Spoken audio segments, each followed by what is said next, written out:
Thanks for joining our panel on influencer campaigns that don't suck, a how-to guide. Credit for the title goes to Kelby Carr over there. I just wanted to say suck. So we're going to introduce ourselves and then we'll get started. So I'm Debbie Bookstaber. I'm the president of Element Associates.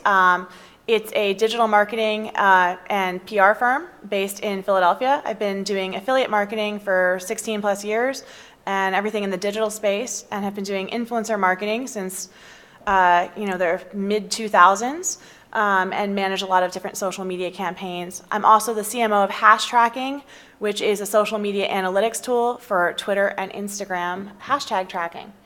And you can follow me on Twitter at BuzzMommy. That's how long I've been on Twitter that I have the weird Twitter name. These guys have changed their Twitter names to something a little bit more professional. So I'm going to hand it over to them to introduce themselves. Hi, everyone. I'm Parris. I'm Ann J. Parris on Twitter. And I run Midlife Boulevard, which is a website, a magazine for women over 40 and 50. We have paid columnists, and we curate content from a private group of more than 1,500 women bloggers over 40 and 50. Also, this year was the second year I ran an event for women bloggers over 40, and we're looking forward to another conference next year. Hi, I'm Kelby Carr, and I'm the founder and CEO of Type A Parent, which is a community influencer network and conference for bloggers and marketers who want to connect with them. We partnered with Missy and Sean and have been doing pre-affiliate summit one-day boot camps with marketers and bloggers, and the one a couple days ago was the 21st conference that I've done. So been doing it a while, and our community of influencers has thousands of influencers, and we also do influencer marketing campaigns and have been doing that since about kind of mid-2000s, a little later. So. And a word about what Kelby does in association with Affiliate Summit. The Saturday before Affiliate Summit starts, there's always the Type A Summit, and it's a great way. It's a great way to come and meet influencers. I was really impressed to see a lot more affiliate managers there this time. I think that those are the people who get it. And I think it's important, as somebody who's been on both sides of the industry for a long time now, more and more affiliate programs keep saying, oh, let's reach out to influencers. And there's lots of definition of influencers and a lot of different ways to make that work. So we want to actually make sure, hopefully, that we'll be informative. I know we've also promised you a handout. We will be giving out that link towards the end and also tweeting it as well. So we promised a how-to guide, and so we're going to be giving some actual case studies, but before we start on the case studies, we've got 5 different steps, just to kind of make it a little bit organized so you can try to plan things. So step 1, we like to say, is decide on your goals. And I'm going to be asking these ladies some questions, but just to kick it off, one of the things I've noticed is that the first thing I ask any client, whether they come to me for a social media campaign, affiliate marketing, or just an overall digital plan or overall marketing plan, the first question I ask them is, what are your goals? And the reason why that's important is that you can't expect that, you're going to do an influencer outreach campaign or one individual type thing and it's going to fulfill every goal or every part of the conversion funnel at once. It will not. And so it's really important that you set your KPIs and define the types of goals and make sure that you map kind of the actions and the plan to those goals. Because if you're trying to go after influencers for immediate affiliate sales, that is a different thing than if you're trying to go after them to increase your brand awareness or build up your SEO traffic or any other types of thing. So one of the things I want to ask these guys here is, when you meet with a client, how do you help them figure out what, define their goals and figure out what might be the best strategy to align with them? Well, I think you kind of have to get on the same page, and a lot of that is a phone call, which I know Kelby hates, but I love a phone call to get on the same page. They might not have their goals solidified, and when we talk about it together, very often we can determine if what they want is something that I can even provide in the first place. Ooh, good point. Yeah. I think, too, that a lot of times there's a disconnect in what you're going to get out of influencer marketing. So I'm kind of one of those where I'm like you are, like if somebody's not, if we can't get on the same page, like I would just rather not work with you at all. I mean, I think what happens is influencer marketing is just something that has extreme value. So sometimes we get people who really get it, but sometimes we get people who are like, I'm supposed to be doing this. I don't know. And so I think that it's not going to be the same, having goals like immediate sales just don't make sense for that. There are ways to kind of hybridize, and we're talking about this before that, to calls to action and signups and things like that. But for the most part, if that's your main goal, then that's not the best fit. That's not what influencer marketing is best at doing. It's very much more about building sentiment and building exposure. And it can be kind of difficult to measure, but it's extremely powerful. And I mean, I can even think through even just the last few years of many times where even I personally, there's a lot of studies to show this too, that people are much more influenced by bloggers and their friends and things along those lines and influencers than they are advertising and a lot of the other marketing options. So it's more of a long tail kind of strategy. So if somebody's coming to me and they just want a guaranteed number of clicks, I tell them to go somewhere else, because honestly, that's just not what I can deliver properly. Yeah, a couple of years ago at a big blogging conference, I was talking with a man in a industry like in advertising, and he said we tracked the performance of two different campaigns, and one was Rihanna did some tweets and it reached millions and millions of people, but it led to nothing for us. And then we did another campaign with, he called her a middle-aged housewife in Florida, and she's really one of the biggest influencers in what we do with Zippy, and it was just off the charts. They got everything they wanted from this person who most people in this room would never have heard of. But for the person they wanted to reach, she was the perfect person. So, And and it was a lot less money. Yeah. Oh, and I was just going to mention, it's sort of basically comparable to when you watch a commercial that you probably fast forward through versus when you're sitting at a table, grabbing lunch and somebody tells you about something. You're going to be about 1,000,000 times more likely to check it out if it's a friend going, hey, this was really cool and I loved it, than you are pretty much anything else. Yeah. And people have very intimate relationships with the bloggers. They may not have millions and millions. Some bloggers do, but they're extremely expensive. But the typical blogger doesn't have huge numbers, but what they have is a lot of people who view them intimately as they're more like reader friends. True influence. Yeah, so there's a higher connection level, I think. Yeah. And there are some bloggers that, I've managed affiliate programs for, like I said, 16 plus years. Certain bloggers will deliver large amounts of sales. They're in certain niches. So for example, in the coupon niche, you look at a blogger like Hip to Save, right? Fantastic site, frugal living based. When she posts a deal, thousands of people will buy. I've seen her move hundreds of thousands of dollars in sales for programs I've managed. And there's a lot of bloggers that fit into that category. There's also bloggers that might have other different benefits, like they happen to have they rank on the first page in Google for certain keywords. And we know that they're really, really strong in that category, so we want to have them review our product in their big roundup. Now, if it's a product that people might primarily buy at places like Walmart and Target and things like that, and they're really not mainly shopping for it online, you might not see a ton of affiliate sales from that placement. But it could be actually extremely useful if you are in charge of marketing overall for a brand. So it's just important to kind of know those goals. The other thing that if you consult with influencers sometimes is that they will tell you that you have a fundamental business problem.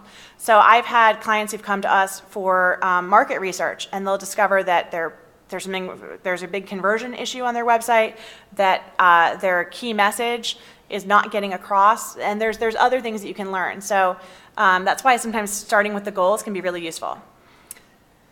Step 2, find the right influencers. I can't tell you how many people have come up and asked things like, can you give me your list? Where do I find these influencers? And in the handout that we have, we do talk about some tools that you can use to research influencers. But and one of the other things I note in it is that there's no shortcuts. You got to actually do actual research. And so yes, I will use tools like GroupHigh or hash tracking or others to research people either based on who's influential for a hashtag or who ranks for certain keywords. Who writes on certain topics, and also to get a sense of their social media size and influence. But there's sometimes no shortcuts.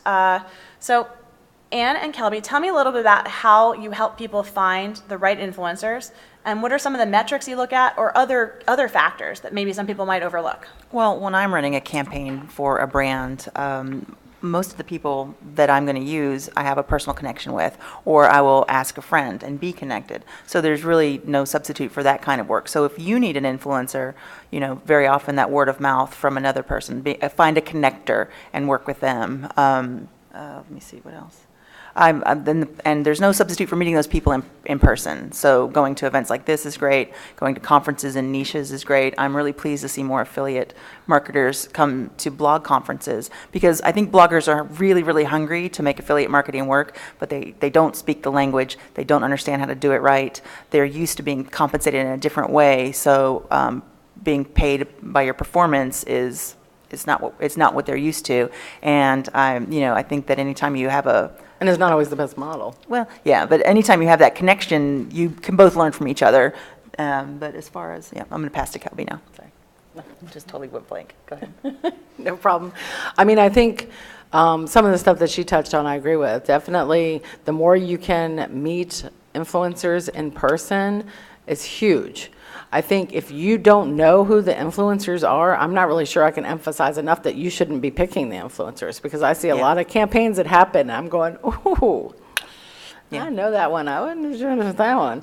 There's influencers who buy their, the numbers are all smoke and mirrors, or the numbers are because they're a deal blogger, or they run a lot of contests. And honestly, deal bloggers would be great to work with for certain scenarios, like, a deal that you want a quick sales for, but any sort of, that's very light touch. Like, it's not really something that's nobody's gonna remember, 3 months later when they're at the store, not I got a relevant. deal. Yeah, it doesn't have, it's very short-term results for that, not very long-term.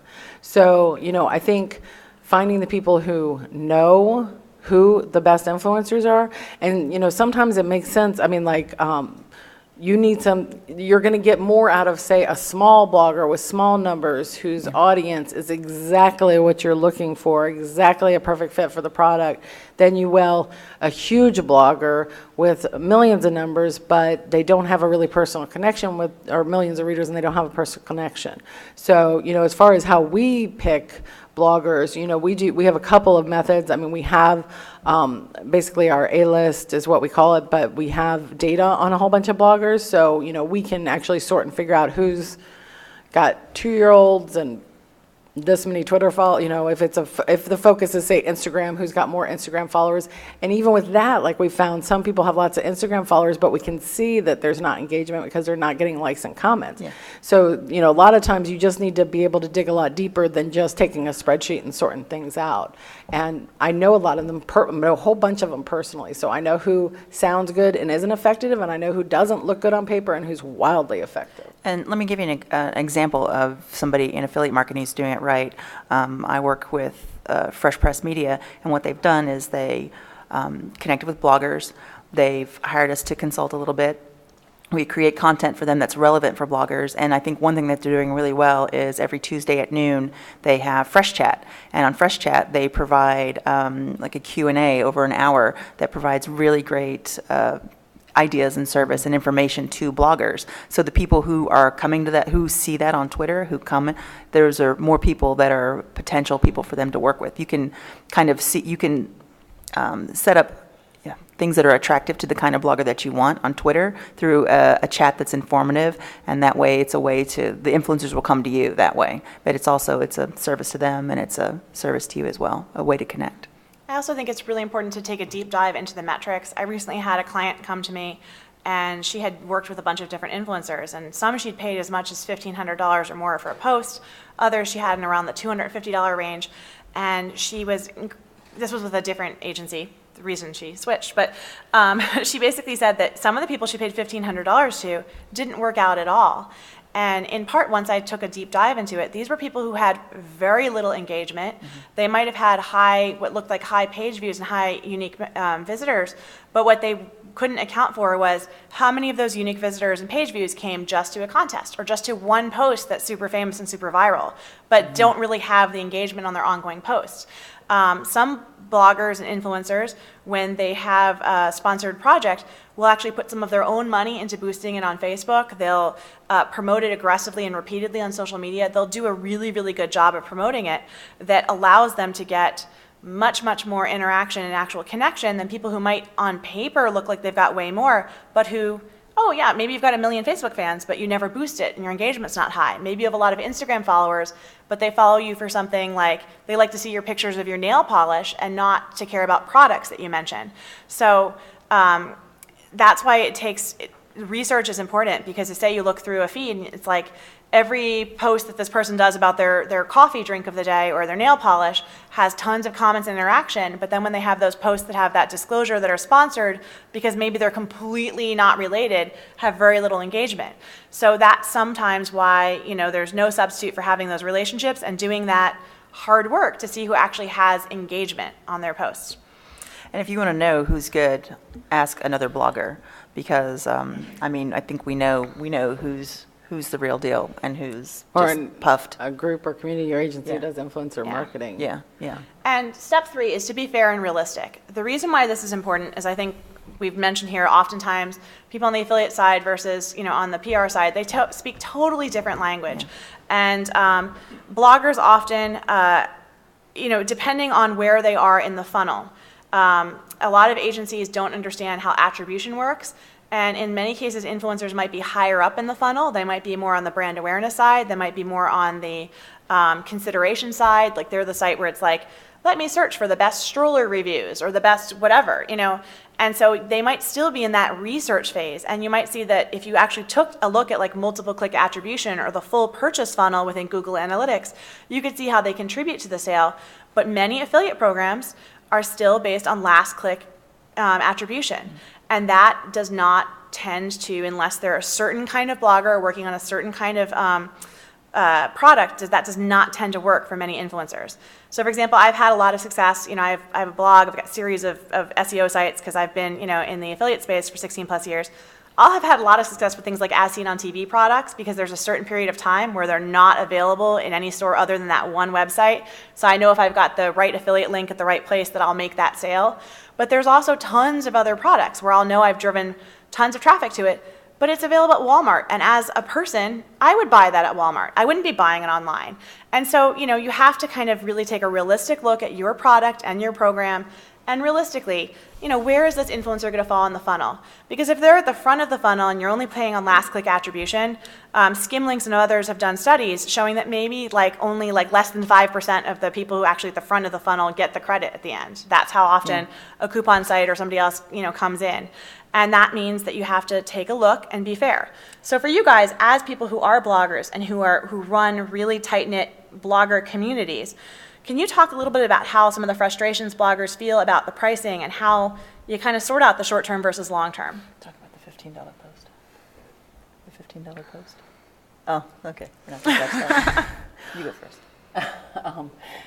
Yeah, I think that part of it is that it can be really helpful to approach it differently in the sense of, I think you can do something like a hybrid campaign. If you really want a solid influencer marketing campaign, you are going to have to invest upfront. You can't just base it on performance because, as you said, there's so many reasons why that is not a win for the bloggers. And it's not because they want to scam you, it's because that's not how influencer marketing works. It's way too top of funnel for it to be that way. But I think that you can do some things that help bring the two sort of sides together. For example, you could do sponsored campaign in which there's a call to action with maybe a sign up, some sort of call to action where you can measure actions that happen from it. A lot of times you don't see maybe sales, but maybe it's something like, here's a link to to sign up for your email list, things along those lines, so that you have another way to sort of measure that isn't necessarily a direct sale. But I think, again, even with that, you need to sort of be cautious in the sense that that isn't your win, but it can help to give you some of those pieces and also maybe even track that later on because you might be able to figure out, 4 email newsletters down that they purchased that way. So it closes the gap a little bit. It's not perfect. But, I think there's also other ways to measure as well. But I think that you need to decide that this is just a different version of marketing that's extremely effective, but it needs to be approached differently. Yeah, and I think that more bloggers are willing to accept the hybrid method. Traditionally, we're paid a lump sum for a job that we do, and it may seem easy. We put up a post, but there's so much research and marketing and the years that we spent building our site, the time that we spend building our social media profile. It's not worth $15 an hour for the hour that you think it takes us to put up a post. There's a lot more to it. So it's a stretch to do this new hybrid, but I think that more and more people are getting used to it and will accept it. But it needs to be, fair for both sides. And I think it also means know your product. For example, I used to manage the affiliate programs at Travelocity and Expedia, and that's a product that oftentimes, if it's bought online. There's certain programs that work really well for people in which the CPA model is fair. And there's other programs in which you really might have to break out of kind of the silo that the affiliate management team is in and coordinate across your marketing and PR team, coordinate with your social team, and really have it be a conversation you have at that CMO level within your company, because not every product works well within that traditional model. And so to kind of have it have some fairness, you have to really, really examine it carefully and think of ways that you can break out of that silo and to price it appropriately. We are coming to step 4. So measure and evaluate. And so part of why this is important is because, again, if you're looking at these different models to pay, you have to understand how to measure and what are some of the things you should track. Not all of these are easily tracked within affiliate programs. So I want to have these guys talk a little bit about sometimes the one-time versus like the long-term value, and some of the metrics that might not be immediate, like within that day, that 24 hours, or immediate within that 1 month period of time. I think that when you talk about the one-off versus the long-term, we've basically gotten to the point where for Type A, we exclusively focus on longer-term campaigns. Tend to be 6 months to a year with ambassadorships, and there's a few reasons that we do that. One, I feel like it's a win-win for everybody who's involved, for the brand, for us, because it's a better experience for us as people running the campaigns and for the influencers. And there's a few reasons. I sort of compare it to doing a one-off campaign is a bit like hiring somebody and then firing them the next month, and hiring somebody new and then fire them the next month. So it doesn't really make much sense. But I also feel like a big key to this is the relationship building with the influencer. And so, if you pay an influencer to do, one post and one social share and that sort of thing, it doesn't really have the legs to having somebody who is basically your spokesperson, who influences a lot of people, and it has a lot more depth to it. So I think that it also makes it easier to measure, because instead of being a light touch, it's a much deeper version of that. So you might have monthly posts, and they might participate in online chats, and they're really going to take it so much higher level with opening up the discussion about the product and about the service, that you're going to find that people pay a whole lot more attention. It's just got so much more depth and value to it than just doing something one-off. And I know when I work, or when anybody works on a project that's long-term, you move from just familiarity. Personally, I move from familiarity with the product to being a true advocate if it's a great product. And that has a huge value. So I think that's, you get that loyalty. And you can measure the conversation a lot better. Like that, when we do campaigns, we typically have like a certain hashtag that we use. And so we have a lot of ways that, we'll give reports that may not necessarily say you sold 1 million widgets in the report, but they will say that, 50 million people were talking about your product, or, 20 million people saw this happening, or, whatever. Or here's shares. We have one that we just did, that Jewel, it was a sponsored post, and Jewel shared it for Schick. So Jewel Jewel Singer? The famous singer. Jewel. She tweeted and linked to a sponsored post that was one of our bloggers doing the campaign. So, things like that tend to be like, I'm not really sure, that's not something you can expect, but that is amazing to have happen. And so that was something that happened over a longer term campaign. If she'd done a one and done post, that probably wouldn't have happened. And it was random and unexpected and amazing, but it's just one of those things. The more depth there is, the more things like that tend to happen. Yeah. And you tend to get better metrics because you can measure a lot more things. And I think also, let's look at the try to measure across a lot of different metrics and, see some of the other things. In some cases, influencers can be helping to provide content that you might have permission to reuse across your social media channels. So I know everyone often searches for, what's great content that we can share on our Instagram channel. And it can be very expensive for brands to produce fantastic photos and all this other stuff. Mm-hmm. Influencers can create fantastic SEO content for your site. There's a lot of value that you can get out of that. We're going to touch on some of that in the case studies. But before we head into the case studies, we've got point 5, which is the step 5, rinse and expand and repeat. So, and I'll have these ladies touch on it as well, but one thing that I found very effective with clients is that we will often start off with multiple phases of the outreach, and each phase might be on a different part of the conversion funnel. And so say we'll start off at the beginning, and we might be primarily brand awareness. Maybe we reach out to 50 influencers. Well, we will measure them, and perhaps the next phase we will keep 20 to 25 of those original 50 based on who did the best job, and we will pay them, and maybe they'll be going on to the next phase of the funnel and focusing more on, you know, a special deal or something else related to the product because it's already been introduced to their readers. And then there will be a new group of 50 started. And so on and so on and so on. So you can eventually, you know, the goal is to convert some of the people into long-term ambassadors and have them become brand advocates, perhaps be even spokespeople in local television markets. You know, there's a lot that can be done when you're building one of these programs, but a lot of it is that consistent process of expand, measure, repeat. And I know that both of these, you know, both of you guys have done campaigns similar to that as well, where you're developing those long-term relationships, testing, and going on. Well, no, we're not case studies yet. Okay. Yeah. Do you want to just head to the case studies? Oh, no. I mean, I have an Okay. answer. I just wanted to just say, like, Yeah. I think one good way that can be done with this too, especially because I'm sure on the flip side, you guys aren't looking to throw buckets of money at influencers, even though it would be, you know, nice for them. They won't complain, but I think the nice thing about what we're talking about with the rinse, expand, repeat is, you know, you can sort of dip your toes in. You can start small with doing maybe a 3-month campaign with 5 influencers and see how that goes, and then, you know, it's basically every campaign is a snowflake, so you don't really know until you're in it what is going to be the most effective.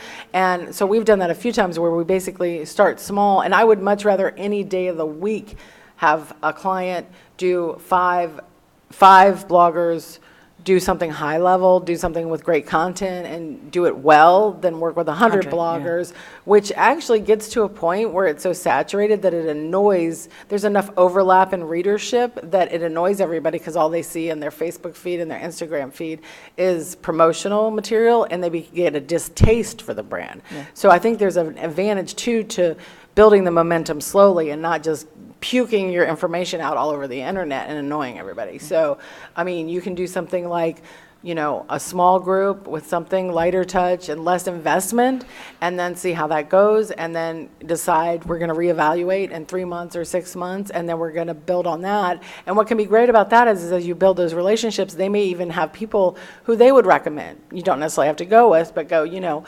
it sort of has that domino effect. Well, you know, I'm friends with another blogger who this is totally their subject. Maybe that's someone you consider as you go into the next phase. So I think that slower build of momentum can be really powerful too, and can help you work out kinks and figure out the strengths and refine and mold the way that you're approaching it. Yeah. And not invest a ton up front, build that investment as it pays off a little better. And think beyond the blog post. I mean, right now, the offers I get are, you know, X amount of money for one blog post. Think about special things you can do on social in a way that really uses the special things that are on that social platform, whether it is, you know, Vine or Pinterest or even Facebook. Build that in for a budget. You know, provide the blogger some extra money with the requirement that they promote on a certain social network. Videos do really well, I think, especially for consumer products. A review of just one of my best videos on on YouTube was just a review I did of a monthly box that I got, and they didn't even, something I ordered myself with my own money, but it's consistently driving traffic to my site. And then because people come back for more. Also, there are ways to do in-person events even that I think could be really successful, whether it's at an established event or whether it is something that you do with bloggers that you work with personally.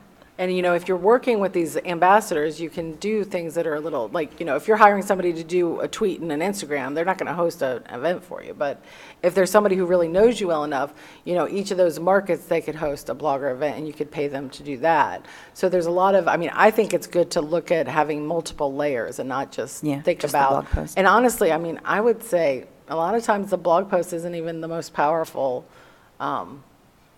place. Yeah. I mean, It should be a piece of it. It's the core, but I think that, I mean, the more, some things, each campaign sometimes is different. We've had ones where we focus a lot more on Instagram because something is really visual. And I mean, I Or think. Pinterest yeah, because it's food or whatever. You can take a page, depending on your product, you can take a page from what consumer goods are already doing. Like they'll have programs, Kia has a program called Kia Moms, where they, and moms and dads, and they take them out an event where they do ride and drives, where the whole time they're creating content all the way across all their platforms and ultimately will be on their blog. I think that there's a lot of opportunity there for affiliates and on a smaller scale, depending on what your product is or service.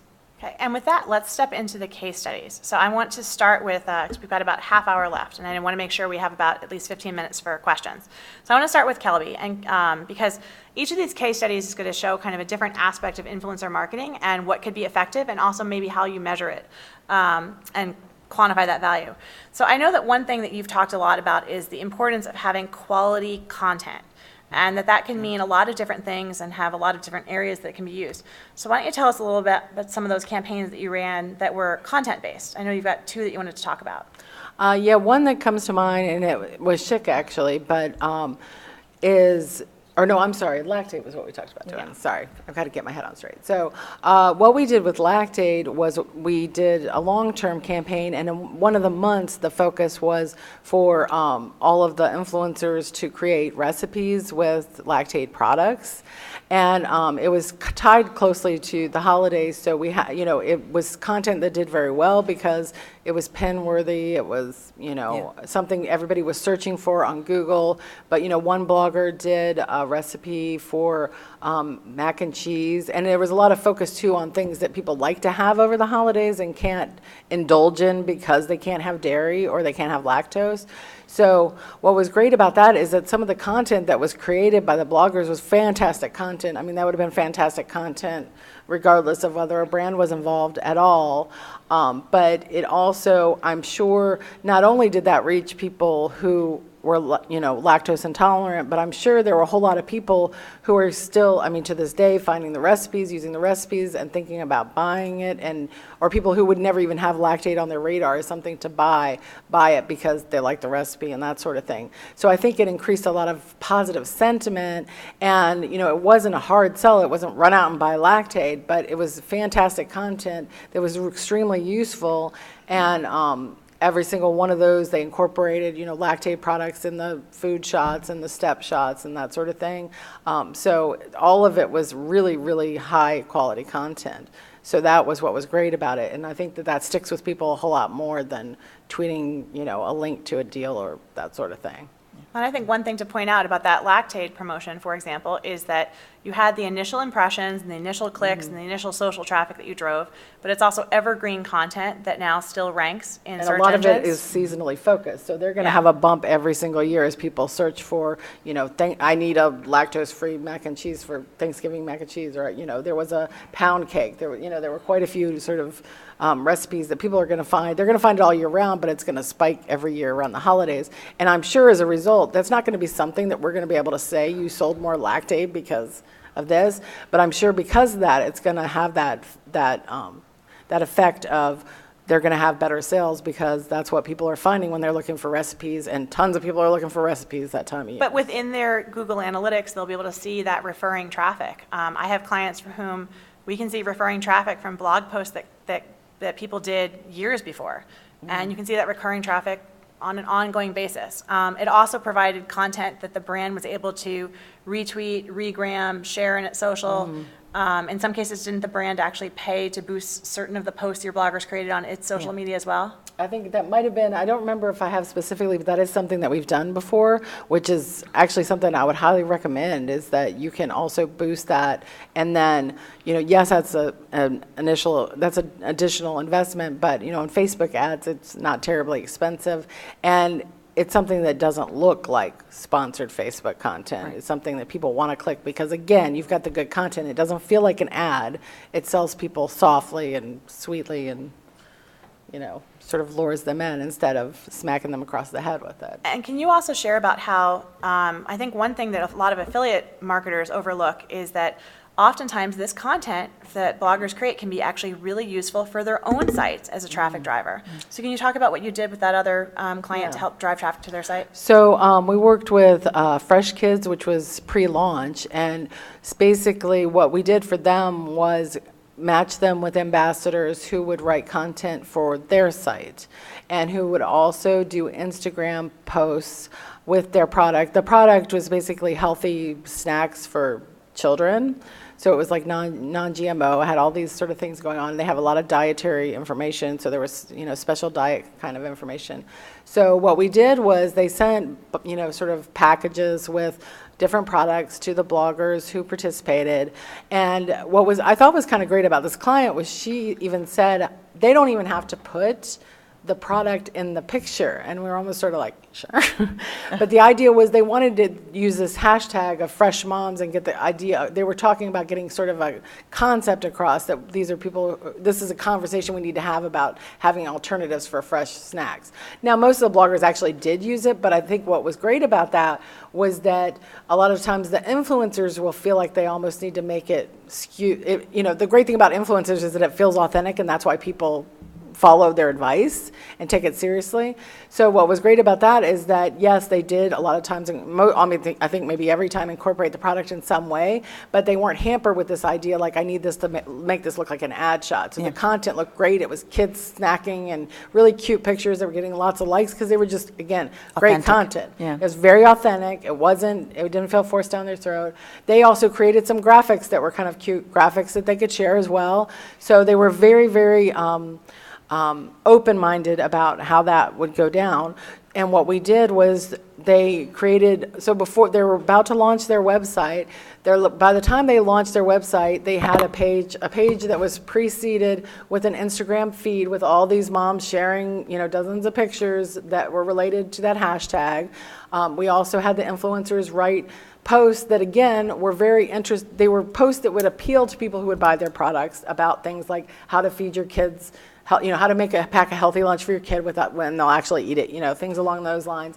So by the time they actually did the public launch of their site, they had a blog just packed full of great content. They had bloggers to share it who have a great influence, who are driving traffic to their site. They had a conversation that was already happening on Instagram that they could put on their site. So they were able to launch their site with some fantastic content that was all really authentic. None of it felt like advertising. None of it felt inauthentic. And it just helped them launch. So even if you took away the marketing pieces, it made their site look good. But it also was great as a marketing piece. And I think some of the content that I've produced that has, I think, performed the best, it always has to solve a problem. It should never be salesy. It should never be trying to create that sale.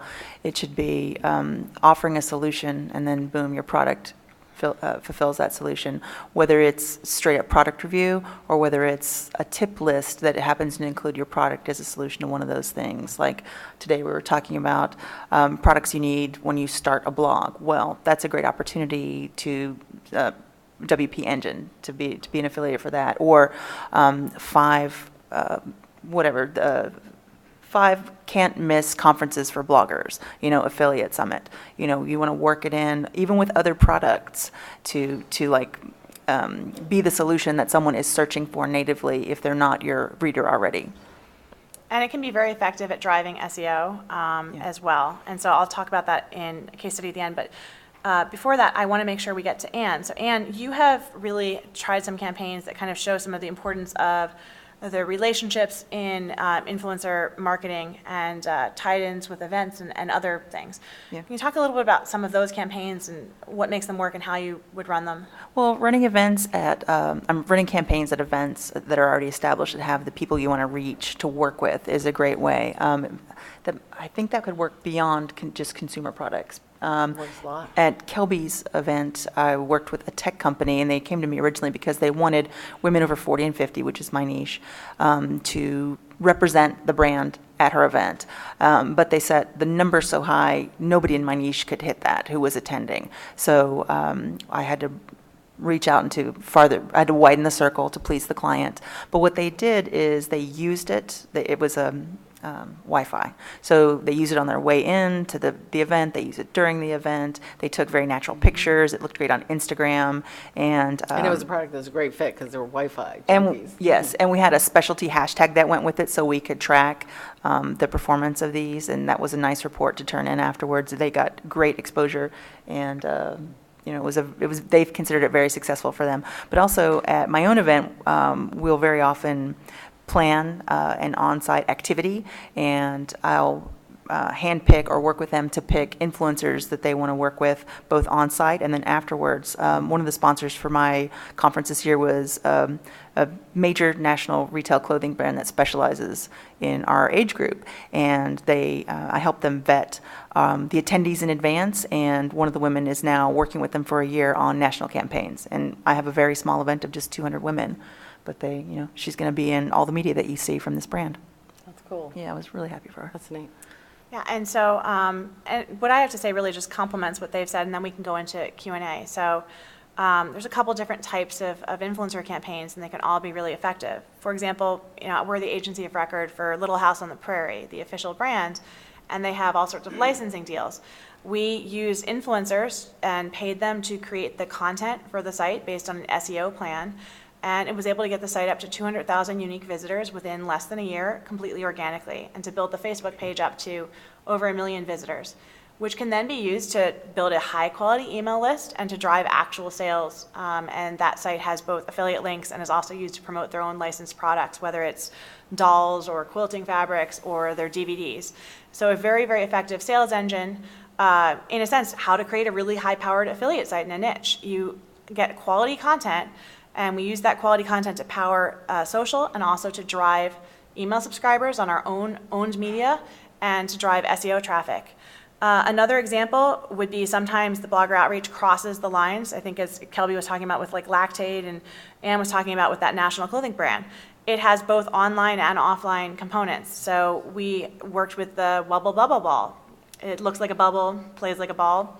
I'm sure you've seen it on As Seen on TV, but one of the things is over the last several years, there's always been a range of bloggers involved in it, both to promote traffic and drive immediate sales to the site when it's still in the As Seen on TV format, because there's a time when it's not yet at retail, incredibly effective, but then also to drive ongoing social and SEO and major brand interest. We've worked with lots of YouTubers, including some that received millions and millions of views on their videos for this. Well, it worked because for the last 2 years, it's won the NPD award as being the top selling product at retail in its category. It's a very competitive category, kind of that sporting goods toy category across Walmart, Target, Toys R Us, Amazon, really across all retail. And a lot of that is due to the power of influencers, both traditional bloggers, social media, YouTube, all of that, and having, obviously supporting that with online advertising and of course TV as well. Another example was a friend of mine had a very small independent film, shoestring of a budget. It was a high-strung movie. It was a dance movie. And we worked with a kind of a selected group of around 50 influencers to have them drive interest in the movie, see advanced screeners, all of that. The movie was only in just a very, very small number of theaters. But we knew that we wanted to do is drive a lot of demand, a lot of positive reviews. So that way when it hit iTunes for instant download, and things like, or rentals, that there'd be a lot of interest. Well, it hit iTunes, and it was in the new and notable, and it stayed in the #1 in all of its categories for weeks. And then it just hit Amazon, I think, today, and the sales have been really strong because those bloggers drove demand. And in addition to bloggers, we had a whole other group of people we interacted with just on Instagram and just on Twitter. So you can see real online sales. So there's certain things, obviously, that you can see that immediate online sales, and we certainly saw that there. And, I have a little timer on my phone, and we have 16 minutes and 18 seconds left, so we have plenty of time for a Q&A, which is what I wanted to make sure to do. Prior to that, I promised that we would be sending out that link to that handout that we promised on metrics, and I think my team was going to be tweeting it out at 2:45. So you'll get it a little less than a minute early. And the link, you can find the handout, and it will also be on my Twitter, which is at BuzzMommy. And I will move back to that page. at BuzzMommy, and that link is elementassociates.com/ASE16. It will also be tweeted out any minute now. And that has a link to some of the tools that are useful, as well as some of the metrics that you might use in influencer marketing, and we broke those metrics out into different areas. And just to kind of highlight some of the areas, in case you guys, when you have questions, you want to ask questions related to this. Some of the areas include traditional affiliate metrics, influencer metrics, engagement metrics, owned media metrics, hashtag performance, search metrics, branded metrics, and offline metrics. So each of these, is kind of a little bit different in how they work. Like on the brand metrics, one of the things that actually has been really important for certain clients is, are they getting lots of great consumer reviews in a completely FTC, white label, non-sketchy, genuine way on places like Amazon and consumer sites? In many cases, your influencer campaign can drive that. Is it driving email subscribers? There's so many of these different metrics. And we have a really knowledgeable panel up here. We're happy to answer questions about anything to do with the influencer outreach process, metrics, tools, etc. And I'm always happy when I can keep to my timeline. Woohoo! I'm still waiting on that 15 beer. minutes. Where's my beer? 15 minutes It must be exactly. with my Patron. Oh, you're on your own. If you know me, I'm a little long-winded, so I'm proud of that. Okay, who's got a question? Anyone? Now you have to have questions. We bored you to made death? I time. mean, I moved us through that content pretty quickly so we could have some questions. But if not, we could talk forever. Okay. Well, I know many bloggers that don't even know what is the affiliate marketing because they want to be paid on other models. So when I repeat the explain question? the business, they don't want to work with me. So do you think that this is a good model for bloggers, or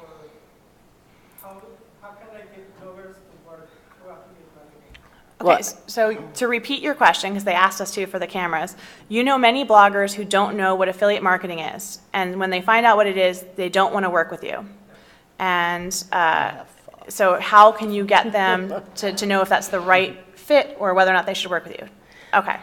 I think one of the issues, and this is just to kind of give a little bit of backstory, is that bloggers have kind of had to rip and claw their way to actually being respected enough to earn a living doing what they're doing. So I think what happens, and this is part of the reason there is that disconnect, is that bloggers have spent a lot of time with carrot dangling. So even though, like I have done just on the publisher side affiliate linking and have made a lot of money since, I think I was one of the early Amazon associates, like in 94. So I get it, but the problem is, one, as you say, a lot of them don't even know what it is, or even if they know what it is, there's a few versions. They either don't know what it is, or they do know what it is, and they don't like the idea of it because there isn't guaranteed pay for work. And we get a lot of that from like PR, it's not because of you guys, but you guys are kind of suffering as a result of the fact that there's a lot of brands and marketers and PR people who have kind of carrot dangled, like maybe if you do this, maybe we'll have something paid later, that they have a visceral reaction to that model. That's not your fault, it's just, it is what it is. And then there's a third group who have tried it, and because at least in my community, the bloggers are almost all parents who blog. They blog about a lot of subjects, but they have kids. Some of them have jobs and the blogs, and they want to get to that point where they don't have both. So time is a big factor. So a lot of them have experimented poorly, and it didn't pay off, so they have a distrust that they can actually even make money with that model. So what they hear is, you want me to work for free and I'm probably not gonna make money. So that's what happens there. And that's why I think that working on something like a hybrid model or something more long-term can actually be more effective. I think what you can do there is say, here is we'll pay you this to be an ambassador, but we'll also give you a special commission. We'll also send you product. Like another thing too, they're not gonna just link to something because it has an affiliate program. They're very big on authenticity and on the experience, so they're going to have the product in their hand. They're certainly, in most cases, not going to buy it and then, count on that future money. So I think, if you package all those things together, you can sort of slowly tip the model to it, but you really can't open with that model because in most cases, they honestly won't make money well because of some of the other things we talked about, the top of funnel. So they're top of funnel, and it's just by the time people are buying, it's not necessarily going to reflect or pay them. So I think there's nothing wrong with affiliate managers still working with them. I think you need to craft something a little bit more custom, and I think they need a lot more one-on-one hand-holding, a lot less usage of technical terms that they don't understand. And I think, so the same person, if you talk to them and said, look, we have a blogger program, and so if you want to apply to that, or, if you'd like to participate in that, I would love to, pay you X and I'll send you the product, and we'll do this, and then I'll set you up with a special affiliate commission, a higher commission, a special offers exclusive to your readers, stuff like that. But you're going to have to do a lot more hand-holding, but in the long term, you're going to get a whole lot more yield, because you will eventually get sales, yes, but you'll get all of these other benefits of the online conversation, the buzz, the awareness, the favorable sentiment, people having that more personal connection with who's talking about you. So there's a reason to go through all that, but that's what's happening, and that's why they're having that reaction. There's a whole lot of reasons for it, and it's not your fault, but it's just how it is. I would also say, take a good, long, hard look at your product and the kinds of people that do well in your program. There are certain products that might not be a fit for influencers. Gasp. But, and I would say that it depends on, has anyone that's in the influencer type segment been successful in your program? Sometimes it's helpful to know, okay, so-and-so, this type of person, who's got this kind of site is successful. And so then you can look for people that fit that kind of niche. But other times there's programs that just will not be successful because you just might need to have a massive amount of volume, or maybe there's not a lot of search engine traffic on it. There could be a whole bunch of reasons that depending on the program, that it might not be a fit. Certain kinds of things really are a fit. I think you have to think about who is the person that would market this? How might they market this? Do they need infographics to market it? Do they need video to market it? What are ways that they would be effective? And it might not be the fit for everybody. It's the fit for many, many programs, but not every program. And the good news is you've got evangelists out there working to connect affiliate marketers with bloggers. Missy attends other conferences to speak. She spoke with Debbie at Type A Brian's amazing. 4 years ago. Brian from ShareASell is fantastic with his think tank. But they're... And actually, the other thing too, if you do get a blogger program, something Brian and some of them are really good at is create a Facebook group for your bloggers, because that way when they are just even if just not to be in there and be like, here's our deal today, you can do that too, but just to be a resource so that if you're working with, even if it's only 10 bloggers that you're doing this with, that you're doing this higher, more involved, that way they feel like, okay, I feel stuck, and bloggers a lot of times have so many demands. If they take 3 steps and they hit something that makes them pause, they'll probably walk away and do something else that's going to be more rewarding. So I think if you have a Facebook group, it can be a great way for you to hear just important feedback on what slows people down in the process of doing the affiliate linking and that sort of thing, but also so you can hear from them. What would be amazing would be have a landing page like what you've done with WP Engine, and made an awesome co-branded landing page. So that might be a place for you to really get feedback, or say, I've tried this and nobody's clicking it, or some things like that. And it won't be a ton of your time, especially if it's a small group of bloggers, but it'll be really powerful because you will hear what you need from them. And you can post in there and say, we have a deal, just get a heads up, we have a deal coming. You can do a lot of things in there that can help you interact with them. It needs to be mutually beneficial. It needs to be a screaming deal for me, or to consult. My time is money. So, a lot of the secret to the blogger business is all the small private groups we're in. And now I'm in a lot of affiliate ones, and it's fantastic. I think Apogee does it really well. Cindy puts in the deal of the day. I always look at it and see if it's a good fit. And I know if I have a question, there's a resource right there I can go to answer it, because she has taken the time to build a personal relationship with me, and I think that's great. The relationship piece is huge too. If they don't know you, you would not believe. We should actually send out the Amy Oztan post about, there's a blogger, she's at selfishmom.com, and she did a post about all the pitches. right? She's a selfish mom. Don't listen to me. And she did a post about just a week's worth of pitches that she receives. And Yeah. you got to realize, too, from their perspective, they don't distinguish an affiliate manager pitch from a PR pitch from Yeah. a marketer. Like they It's don't. all the same. It's all the same to them. So, the other thing is even you don't even have to be a huge blogger, but some of the smaller ones get tons of pitches. So if you have a relationship, it's a lot easier. Yeah. Okay, and I want to make sure we get some more questions. So, anyone else have a question? Okay. We know bloggers all the time get insultingly low pitches. Here's $5 to do something. $15, yeah. We know a lot of the bloggers way overinflate their stats and their followers and how much they think they're worth. Not the ones I work with. What? Not good ones. Yeah, not good ones. But many do. I mean, Yes, Yeah. it is a problem in the issue. industry. Yeah, it is definitely an issue. So how, as a merchant, do we find the line there with not insulting with a low offer, but not overpaying for the value we get? I mean, I think that one thing, is the relationship building we're talking about. And two, I mean, if you really don't know which bloggers are full of crap and which bloggers have value, I think you really, even if it was like hiring an Ann for an hour or hiring Ann and going, here's the bloggers we're thinking about doing a higher level with, could you just take a peek? Or Debbie, or me, or Yeah. whatever. So it doesn't even need to be like, I'm going to hire you for this epic campaign. It could just be, could I just have an hour, pay you for an hour consultation, Yeah. run my list by you so you can jump out and go, oh, that person's Yeah, just get a toe completely in the lying. door, get a toe in Yeah. the door and ripple out from there. Or Yeah. even know? just, I mean, I do so many different campaigns. The other thing I would say is that you don't have to immediately go out with your numbers. You can also do an information gathering. Hey, this is my brand. Here's what we do. Here's the products that we have. Here's ways that it's worked in the past with other influencers similar to you. We would love to have a conversation with you about what might work. Please send us your media kits. You might actually have to, if you want to do it on your own, you have to add in that extra time for scrutiny for you to examine their kits, maybe manually click around things, use a tool like Twitter Audit to see if they're all totally fakers.